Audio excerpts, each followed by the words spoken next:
जिस दिन भारतीय जनता पार्टी को वोट देना हमारा सिर्फ चौहान समाज खत्म कर दे, बंद कर दे, तो भाजपा का गरुड़ पूर्वांचल से उसी दिन खत्म हो जाएगा, उसी दिन टूट जाएगा। और मैं अपने लोगों से कहूंगा कि वोट दिया जाता है, राजनीति की जाती है हिस्सेदारी और भागीदारी के लिए। भारतीय जनता पार्टी को वोट देता है मेरा समाज। मैं पूछना चाहता हूं कि 2014 के लोकसभा के चुनाव में क्या एक भी लोकसभा का टिकट नरेंद्र मोदी ने किसी चौहान के बेटे को दिया था क्या? 2019 के लोकसभा के चुनाव में क्या किसी चौहान समाज के बेटे को एक टिकट भारतीय जनता पार्टी ने दिया था क्या? और सबकी बात छोड़िए, यही 2022 के विधानसभा का चुनाव है। पूरे उत्तर प्रदेश की 403 विधानसभा सीटों में एक भी टिकट भारतीय जनता पार्टी ने किसी चौहान समाज के बेटे को देने का काम नहीं किया था। लेकिन हम लोग आपकी हिस्सेदारी और भागीदारी के साथ खड़े हैं। इसलिए हम जहां खड़े थे अखिलेश यादव जी के साथ, हम उस गठबंधन से 6 चौहानों को चुनाव लड़ाने का काम किए थे और उन्हें टिकट देने का काम किए थे।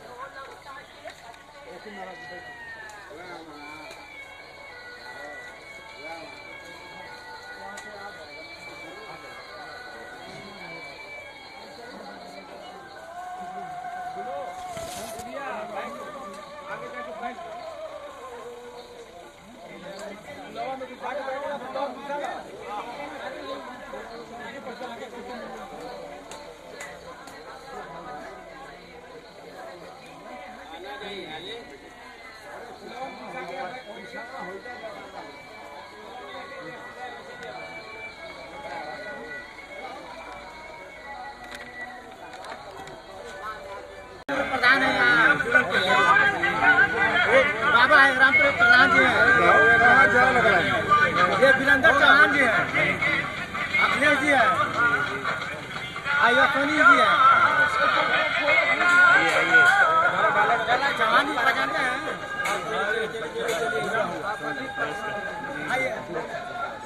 माई कहाँ है? माई कहाँ है?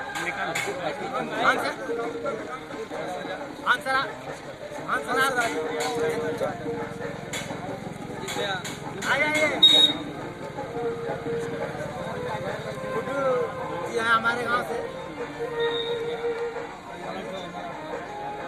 अनिल भाई नगरा से है वीरेंद्र भैया।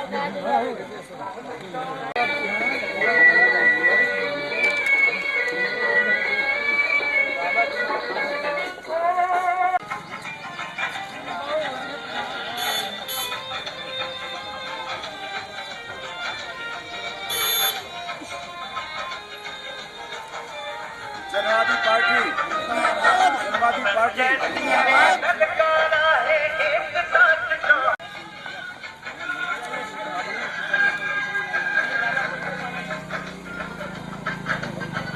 मकसद क्या है? राजदंड पदयात्रा का मकसद कुछ सवाल हैं। सतपाल मलिक जी ने फोन किया तो माननीय प्रधानमंत्री जी नाइट सफारी में शूटिंग करा रहे थे टाइगर के साथ, शेरों के साथ। किसी ढाबे से फोन गया माननीय राज्यपाल जी पर कि मलिक साहब इस बारे में मत बोलना, ये बड़ा पेचीदा मामला है। उसके 5 मिनट बाद इस देश के ताकतवर गृह मंत्री का फोन गया कि मलिक साहब इस बारे में मत बोलना, ये देश का मामला है। उसके 15 मिनट बाद एनएसए अजीत डोभाल का फोन जाता हाथ में है। देश की 97% संपत्ति, मैं अपनी तरफ से नहीं कह रहा हूं, मैं जो बात कह रहा हूं उसके लिए जिम्मेदार हूं पूरी तरह से। 97% संपत्ति देश के 5 करोड़ लोगों के पास है और देश के 135 करोड़ लोगों पर केवल 3% संपत्ति है। ऐसा देश बनने जा रहा है। या यहाँ तो बहुत मालदार रहेंगे या बहुत गरीब रहेंगे। ये जो मध्यम वर्ग है जो गांवों में, शहरों में रहकर गुजारा करता है, इस मध्यम वर्ग को तोड़ा जा रहा है, मारा जा रहा है। और सबसे पहले मारने का काम, सबसे आसान काम है किसान को मार लो, किसान की जमीन छीन लो।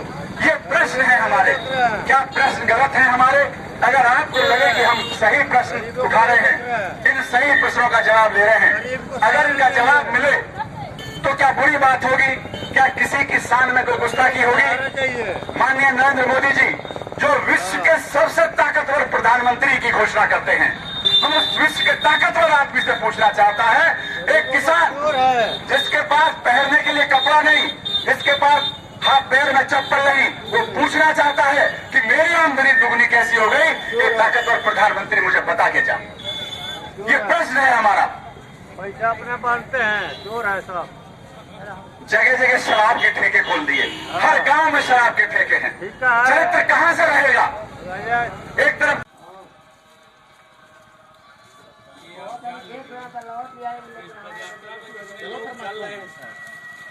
जो लखनऊ तक भी चल गया ना, उसकी उम्र 10 साल में।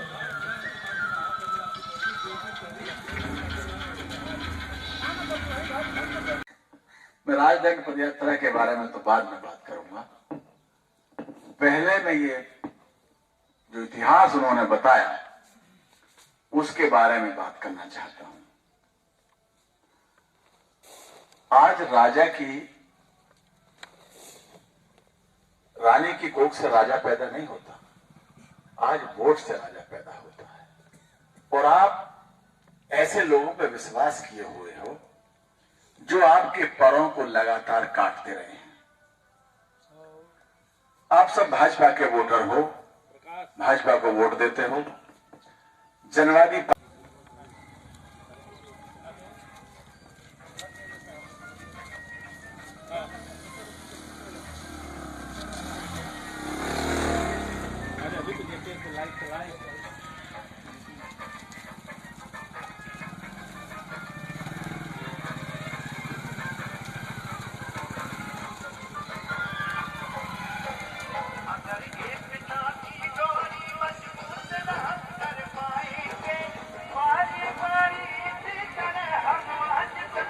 वो जेल जाएगा। ये ताकत केवल संजय सिंह चौहान की है जो प्रश्न करने की हिम्मत उठा रहे हैं। ये संजय सिंह चौहान आंख में आंख डालकर प्रश्न करेंगे, पूछेंगे हम, बताइए जांच हुई या ना हुई? और सतपाल मलिक का ऐसा हाल क्यों है? आर के में एक छोटे से 2 कमरे के फ्लैट में रहते हैं, ना कोई सुरक्षा है ना कोई मेडिकल व्यवस्था है। सुरक्षा के नाम पर 1 सिपाही है केवल, और मेडिकल के नाम पर तो कुछ नहीं है। उनकी टांगें सूझ के बहुत मोटी मोटी हो रही हैं।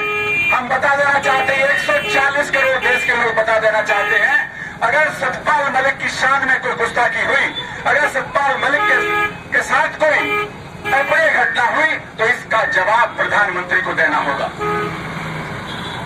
प्रधानमंत्री सवाल करेंगे, अगर हुआ तो ईंट से ईंट बजा देंगे हम। अकेला ना समझे सतपाल मलिक को, 140 करोड़ लोग सतपाल मलिक के साथ खड़े हैं। देश की सेना के साथ षड्यंत्र करोगे और फिर भी कहोगे कि हम बहुत देशभक्त हैं। ये राष्ट्रभक्ति केवल इस सरकार को बनाने के लिए थी। देश की सेना का के राष्ट्रीय अध्यक्ष डॉक्टर संजय सिंह चौहान ने राज यात्रा निकालकर यह बताने का काम किया है कि यह ईडी या सीबीआई किसी का भी जांच कराए। मैं राजनीति विभाग के माध्यम से आपसे सवाल पूछने का काम करूंगा, आपको जवाब देना होगा। एक हेलीकॉप्टर पर मारा गया, और वो हेलीकॉप्टर जो सबसे ज्यादा आधुनिक था, हम उसकी भी जांच चाहते हैं। उनका क्या हुआ, कैसे मरे, कैसा एक्सीडेंट हुआ, इसे जांच को 140 करोड़ लोग जानना चाहते हैं। देश के लोगों के साथ तो आप षड्यंत्र कर रहे हो, देश की सेना को भी नहीं बख्श रहे हो। देश की सेना के साथ अगर षड्यंत्र हुआ तो समझ लेना ये देश चुप बैठने वाला नहीं है। ये प्रश्न है डॉक्टर संजय सिंह चौहान के। किसानों, अब खड़े हो जाओ और पूछो ये प्रश्न। हर गांव से आवाज आनी चाहिए कि 2022 में हमारी आमदनी दोगुनी कैसे, बताइए। आज किसान एक एक पैसे के लिए तंग है, एक एक पैसे के लिए परेशान है। उसका बेटा खेती नहीं करना चाहता क्योंकि पता है उसे कि खेती में केवल शरीर तोड़ना है, आमदनी के नाम पर कुछ नहीं है। जनवादी पार्टी की राजदंड यात्रा आज नगरा मार्केट में पहुंची है। यहाँ पे हमारे साथ मनबीर तिवारी है जो किसान के बहुत बड़े नेता हैं, जो भट्टा पारसौल में बहुत बड़ा आंदोलन किए थे किसानों के लिए, हमारे साथ मौजूद हैं। और राजदंड यात्रा जो है ये कहाँ तक जाएगी और इसका उद्देश्य क्या है और किस तरह का संदेश देते हुए जाएगी, जो अभी सामने 2024 का लोकसभा का चुनाव भी है, इसको लेकर क्या कहना है, क्या क्या क्या क्या कहेंगे सर? ये राजदंड यात्रा ऐसे समझो जैसे गांधी की दांडी यात्रा हो। गांधी जी ने दांडी यात्रा की थी, केवल 11 लोग चले थे। हम भी बहुत लोग बलिया से नहीं चले, लेकिन हम देख रहे हैं जन समर्थन, भारी जन समर्थन हमें मिल रहा है। जो हमारे सवाल हैं वो हमारे नहीं हैं, सब पूरे देश के 140 करोड़ लोगों के सवाल हैं जो परेशान हैं, लाचार हैं, कमज़ोर हैं, गरीब हैं, अपने भी बच्चों को पाल रहे हैं। वो कैसे सवाल करें, अपने बच्चों को पाले या सवाल करने वहाँ जाए? हम उनका प्रतिनिधित्व कर रहे हैं और हमारे सवाल केवल ये हैं कि इस देश को कहाँ ले जा रहे हो। इस देश में राजतंत्र रहेगा या प्रजातंत्र रहेगा? इस देश का नौजवान देश के लिए शहीद होगा या किसी पूंजीपति के लिए शहीद होगा? इस देश में गरीब अमीर एक स्कूल में पढ़ेगा, ये अंतर हमेशा बना रहेगा? इस देश में हिंदू मुसलमान के नाम पर राजनीति होगी या दोनों के गंगा जमुना सभ्यता को फिर स्थापित किया जाएगा? इस देश में मंदिरों के लिए वो सम्मान होगा या मस्जिदों से नफरत होगी?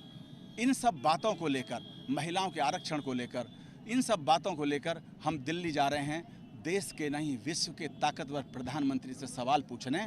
इन सवालों का जवाब मांगती है जनता, इन सवालों का जवाब दीजिए। अगर सवालों का जवाब मिलता है तो हमें कोई एतराज़ नहीं, भारतीय जनता पार्टी फिर 2024 में सरकार बनाए। लेकिन अगर सवालों का जवाब नहीं मिलता है तो हम समझते हैं कि ये 140 करोड़ लोग इस राजदंड को ही नहीं, इस ताकतवर प्रधानमंत्री को भी बेताकत कर देंगे। अभी विपक्ष की पार्टियों ने एक अलायंस बनाया जिसका नाम इंडिया रखा, तो इंडिया का नाम रखते ही हमारे देश के प्रधानमंत्री ने देश का नाम ही बदल दिया। क्या कहेंगे आप इसमें? प्रधानमंत्री जी ना कभी नाम बदल पाएंगे, ना कभी बदला है, ये उनकी खींच है। वो बाहर से बहुत ताकतवर दिखना चाहते हैं, लेकिन अपने व्यभिचार की वजह से, अपने भ्रष्टाचार की वजह से अंदर से टूट गए हैं। अब उनमें वो ताकत नहीं है जो 2013 में ताकत थी, इसलिए वो डरे हुए हैं। उन्हें लगता है कि तेरी कुर्सी जा रही है। वो अपने काम नहीं देख रहे बल्कि विपक्ष पर लांछन लगा रहे हैं। और इंडिया, जहां संविधान में लिखा है India means Bharat, Bharat means India, तो संविधान को हटाएंगे क्या? संविधान में बदलेंगे क्या? स्टेट बैंक ऑफ इंडिया, कितनी जगह खेलो इंडिया, नाचो इंडिया, गाओ इंडिया, और कौन सा इंडिया है ये, डिजिटल इंडिया, सबसे हटाओगे? कैसे हटा दोगे? ये सब सिर्फ बरगलाने की बातें हैं, ये सब ये दिखाने की बातें हैं कि मैं इतना ताकतवर हूँ कि अगर मेरे खिलाफ कोई नाम भी रखेगा तो मैं उसका नाम भी ख़त्म कर दूंगा। आपने जो राजदंड यात्रा के नाम से हुंकार भरी है, ये आंदोलन चला रहे हैं, तो ये बताइए 2024 को लेकर जनता को क्या संदेश देना चाहेंगे इस राजदंड यात्रा के माध्यम से? हम जनता से संदेश नहीं, जनता संदेश देगी। हम जनता के पास ये सवाल लेके जा रहे हैं। जनता का हर व्यक्ति के मन में ये सवाल है, चाहे वो बीजेपी कार्यकर्ता ही क्यों ना है, वो सवाल करना चाहता है लेकिन डरा हुआ है। ये जो सवाल हैं ये जन आंदोलन बनेगा। इन सवालों के माध्यम से ही देश के 140 करोड़ लोग पूछेंगे माननीय प्रधानमंत्री जी से कि आप भी कभी हमारे मन की बात सुन लो। आपके मन की बात हम 9 साल से सुनते आ रहे हैं, कभी हमारे मन की बात भी सुन लो। आपका बहुत बहुत धन्यवाद। ये थे हमारे साथ किसान नेता मनबीर तिवारी जी। इनका कहना है कि 2024 के लोकसभा चुनाव में जो अभी सरकार लड़ने जा रही है, सामने आ रहा है, उसको लेकर हमारा सरकार से बहुत बड़ा सवाल है कि जनता के लिए जो भी हित में हो वो हमारा काम करे। बाकी इन्हीं सब मुद्दों के लेकर मैं सरकार से पूछने जा रहा हूँ। दिल्ली के रामलीला मैदान में कैमरा पर्सन धनवीर के साथ राजेश यादव, लाइव 7 लखनऊ।